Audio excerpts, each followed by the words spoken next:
So there's nothing like a segment on body language to make you really aware of your posture and how I'm sitting right now and what sort of signal I'm sending out.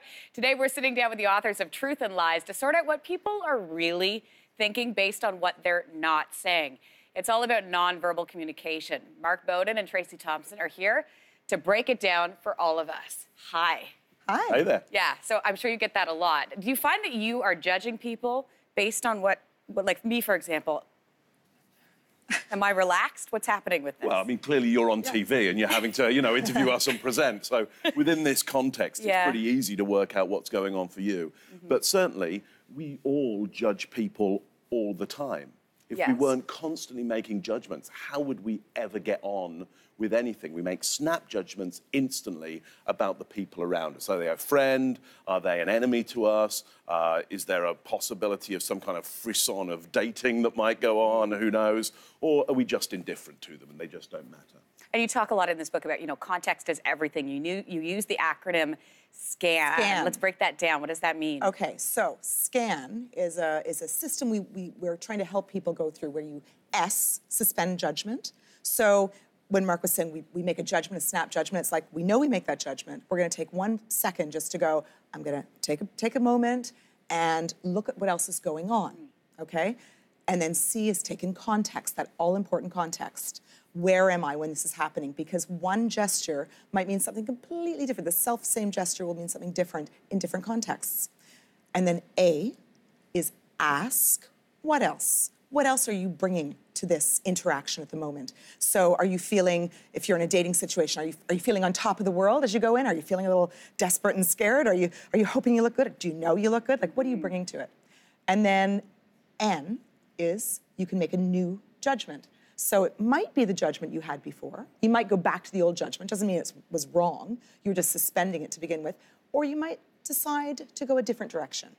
And then we give some practical tests that are very low risk so that you can test your new judgment in a body language way and see how you do. So show us some examples of closed versus open body language, okay? Yeah, I'd be happy to do that for you. So, these are blocking gestures. Yeah, now, you would not know what we're blocking out. It could be anything. It could be it's a cold day outside and maybe the air conditioning here is a little bit chilly. So though you know this is a blocking gesture, you don't know what I'm blocking out. Is it your ideas? Is it the cold? Am I trying to stay awake? Because this is a great way of staying awake.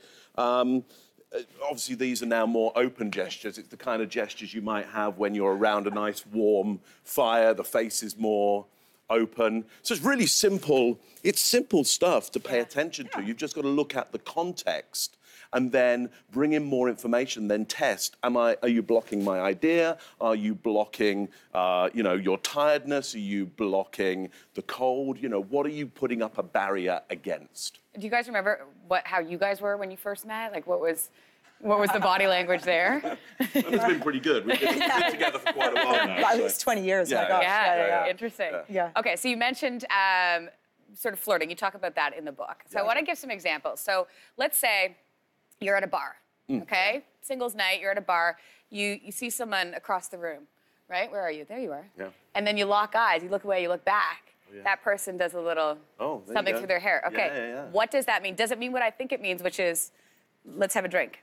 Yeah, so let's go through what you're actually doing there. With that shift of the hair, what you could be doing is displaying to the other person the power of your genetic code and health. Your hair is a history of your health, yeah? Now, of course, if you're anything like me, you can get that health out of a bottle.